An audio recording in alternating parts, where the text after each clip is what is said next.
안녕하세요, 해광호정입니다. 자, 카카오 네이버 카카오 오늘도 두 종목 함께 보도록 하겠습니다. 자, 카카오는요 마이너스 1.59% 하락 마감했고요, 네이버는 0.48% 하락 마감했습니다. 두 종목이 뭐 크게 하락했다라기보다는요, 우리 지수 대비해서는 다소 체감적으로는 좀 기분 좋지 않은 하락이라고 볼 수가 있겠죠.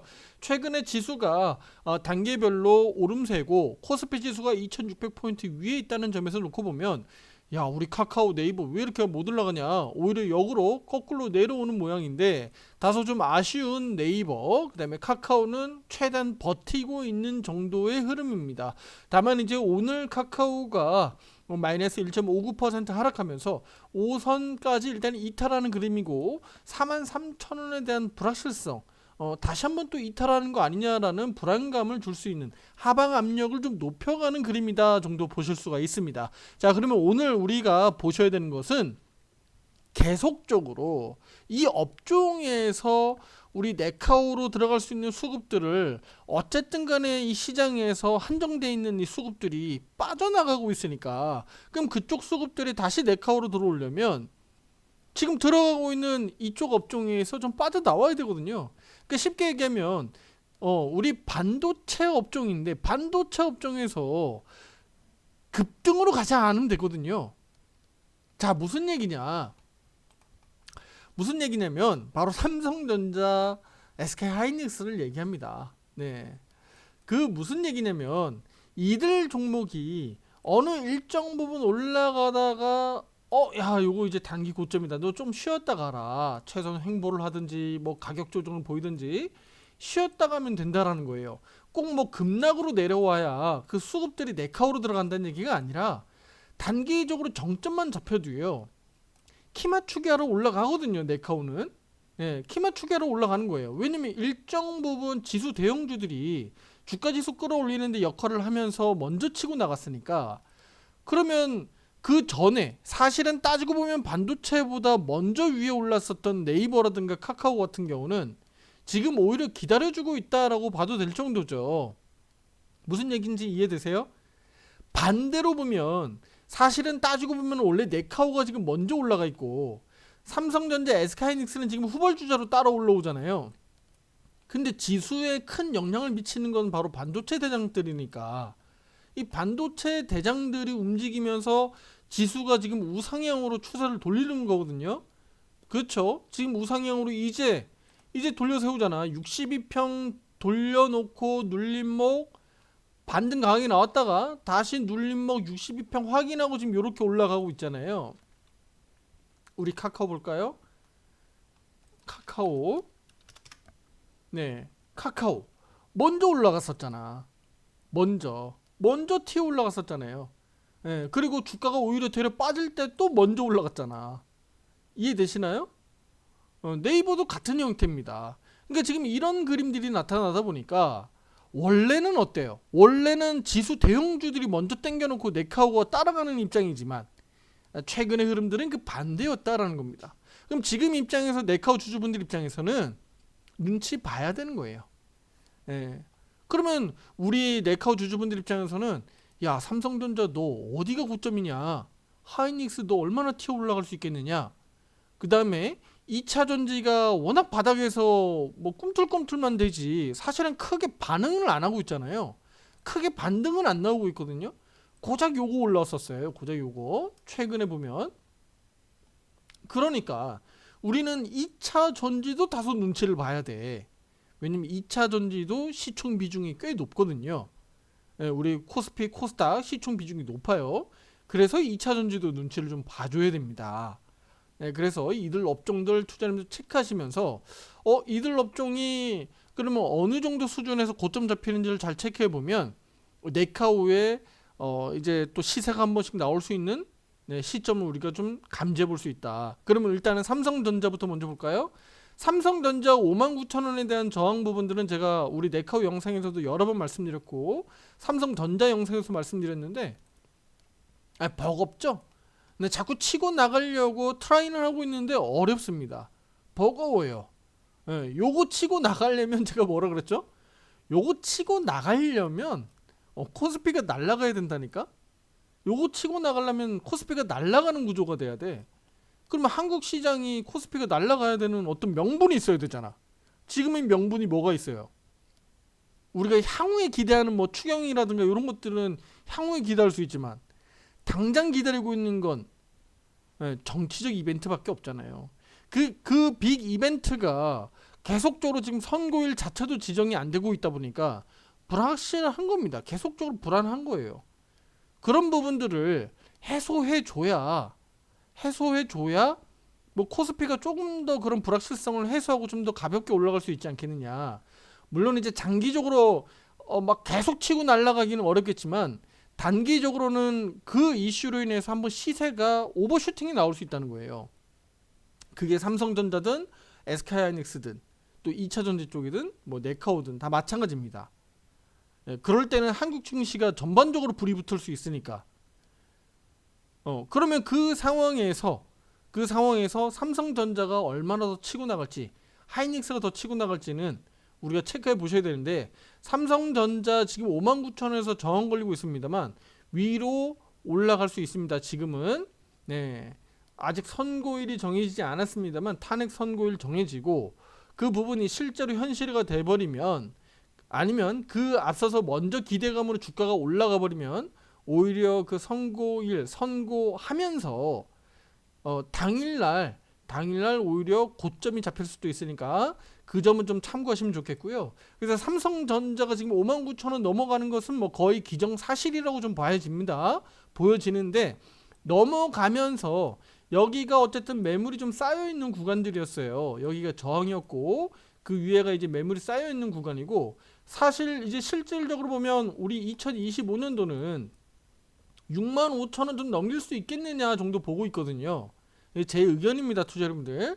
65,000원 넘길 수 있겠느냐. 그럼 실질적으로 삼성전자가 지금 59,000원 넘어간다고 해서 기대 수익률이 뭐 약 한 10% 정도인데 삼성전자 10% 먹겠다고 달려들겠느냐.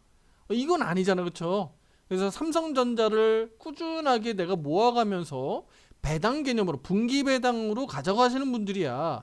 지금 여기 하단 영역 제가 목숨줄 걸고 52,700원이라고 말씀드렸죠. 이거 목숨은 건져낼 거다라고 했는데 다행히 목숨은 잘 건져줬고요. 55,000원 잘 회복하는 과정에서 이 구간에서 모아가면 된다라고 말씀드렸죠. 지금 그럼 얘 59,000원 6만원 막 넘어가는 과정에서 추격 매수 해야 돼요, 말아야 돼요? 여기는 이제 추격 매수하는 자리는 아니다. 올라가는 구간은 추격 매수하는 자리 아니다라고 이미 말씀을 드렸습니다. 그래서 이런 부분들을 우리 네카오 입장에서 보면 어때요? 삼성전자가 차라리 확 올라가든지 아니면 여기서 좀 조정이 나오든지 네카오 입장에서는 그래야 돼요. 그래야지 빨리 네카오 입장에서도 더 반등 나올 그 일정이 가까워지는 거예요. 애매모호하게 계단식으로 찔끔찔끔씩 계속 올라가면요 네카오 힘을 못 써요.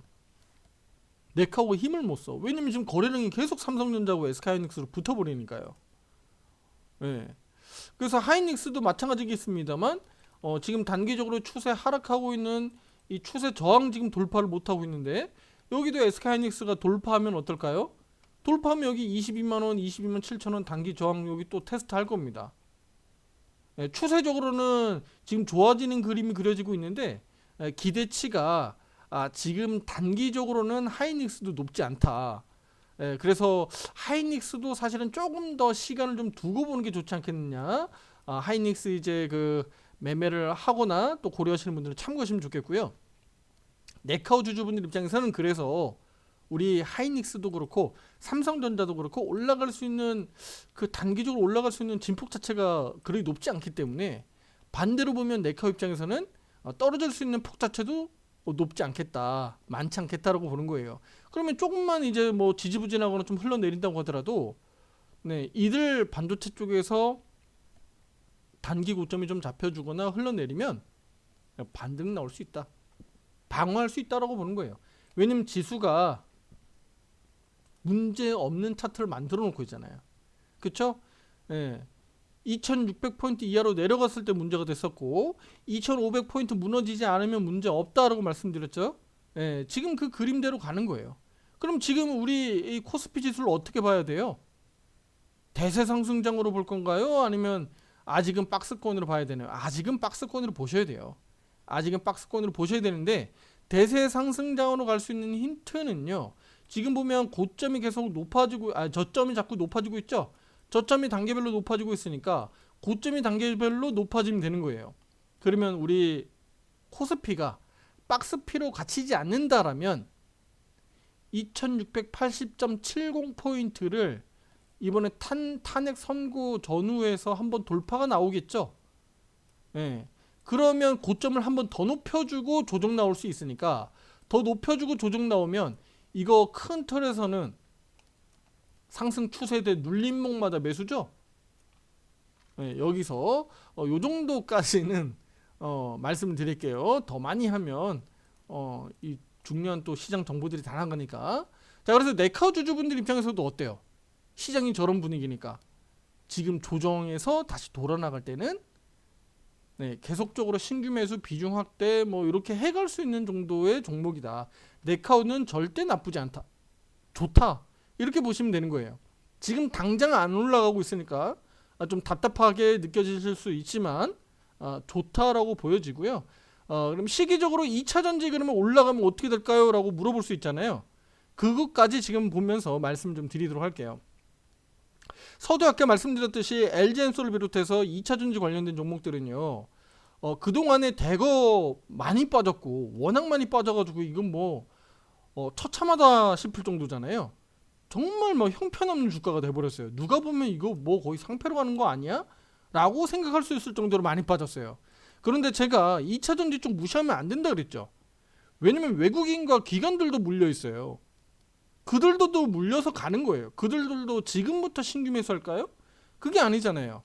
이미 많은 패시브 자금들을 넣어놓고 있는 ETF 종목들을 포함해가지고 2차전지고 다 물려있단 말이야. 얘네들 시간을 두고 계속적으로 담아갈 수밖에 없어요. 담아갈 수밖에 없다니까요. 그 시총 비중을 높은 비중을 어떻게 해요? 그러면 계속 떨고 낼까요? LG 엔솔 뭐 우리 포스코 홀딩스 그다음에 뭐 삼성 SDI 뭐 SK 이노베이션 이런 종목들을 계속적으로 시총을 떨고 내려놓을까요? 물론 이제 그리고 네카오가 시총 2, 3위로 올라가면 뭐 최고겠지만 현실적으로는 뭐 아직은 뭐 그 가능성 없는 얘기니까. 그럼 2차 전지 업종이 여전히 시총 비중이 굉장히 높고 많은 세력들의 자본이 투입이 돼 있기 때문에 앞으로도 그쪽으로 투자 자본이 많이 들어갈 거라는 말이에요. 그러면 그때 당시에 네카오의 영향을 줄 수는 있습니다만 저는 크지 않다고 봐요. 왜냐면 네카오도 바닥에서 돌아나가고 있는 입장이에요. 예, 동병상련 같은 입장입니다. 그러니까 2차 전지도 빨리빨리 올라가야 되는 입장이지만 네카오도 올라가야 되는 입장이에요. 네, 누구 눈치 볼 수 있는 상황이 아니야. 그러니까 네카오는 가야 돼요. 갈 수밖에 없습니다. 2차 전지도 가야 돼요. 그러니까 이들은 반도체만 눈치를 보면 된다. 네, 그렇게 보시면 되겠습니다. 아시겠죠? 네, 어쨌든 밀당하는 과정에서 놓고 보면 반도체 쪽이 조금 더 당겨주고 있는 입장이니까 그러면 2차 전지도 좀 당겨주고 여러모로 뭐 제약바이오도 뭐 그동안엔 좀 좋았으니까 제약바이오도 좀 쉬어간다고 하더라도 제약바이오도 앞으로 좀 좋아지고 전반적으로 시장이 좀 좋아지는 그림들. 결국은 한국 증시 자체가 좀 뭐 우리 뭐 작년 하반기 때 뭐 워낙 좋지 않았었던 거 그동안에 안 좋았었던 이런 불미스러운 일들이 좀 해소되는 국면에서 좀 정상화되고 있는 정도? 하지만 전체적으로 놓고 보면 전체 우리 올해나 내년을 놓고 봤을 때는 어때요? 미국 관세 때문에 실질적으로 경기에 미치는 영향은요. 나중에 미국 경제 지표로 나와야 되기 때문에 지금 당장보다는요. 오히려 4월, 5월, 6월로 가면서 미국 경제 지표 어떻게 나오는지가 더 중요합니다. 예, 그러니까 미국 증시가 지금 이렇게 꺾여 내려가고 있는 모양이 선반영되고 있는 겁니다. 선반영되고 있는 거예요. 앞서도 제가 말씀드렸지만 21,000포인트 회복하지 못하면 미국 증시는 추세 대세 하락장으로 지금 가고 있다라고 봐도 될 정도예요. 아시겠죠? 그러니까 돌아 나오지 못하면 대세 하락으로 가고 있구나. 관세 전쟁으로 말미암아 이런 일들이 결국은 경기 지표로 나중에 다 나온다. 예. 거기에 대해서 한국도 영향을 받을 수밖에 없다. 이해되시죠? 왜냐면 우리 한국은 수출입으로 결국은 그런 중간재라든가 이런 것들을 만들어서 또 판매하고 계속적으로 수출로 먹고 사는 나라니까. 그럼 거기에 상대적으로 벗어날 수 있는 종목이 네카오가 아니냐. 투자자분들. 희망 섞인 멘트를 그래도 들을 수밖에 없죠. 이게 팩트니까. 네, 그래서 지금 우리 네카오 주주분들 조금 힘들더라도 인내하시고 잘 버텨주시고 요 시간들을 우리 주가들이 좀 잘 버티고 이겨 나가면요. 네, 국내외 증시가 다소 좀 주춤하고 어려운 상황이더라도 네카오는 좀 잘 버티면서 올라가지 않을까라고 좀 기대해 보도록 하겠고요. 그리고 실적 부분들이라든가 또는 인공지능 AI 개발과 관련된 부분들이 지속적으로 계속적으로 이 뉴스 기사화 될 거기 때문에 우리는 또 4월, 5월로 가면서 또 실적 얘기도 자꾸 해야 되니까요. 기대를 해보겠습니다. 아시겠죠? 너무 힘들어하지 마시고요. 지금 잘 버티고 올라오고 있으니까 이제 우리 날씨처럼 우리 주가에도 우리 네카오 주가에도 봄날이 오는 게 아니냐 이렇게 좀 기대 한번 해보도록 하겠습니다. 구독, 좋아요, 알림 설정 잊지 마시고요. 다음 영상에서 더 좋은 내용으로 찾아뵙도록 하겠습니다. 감사합니다.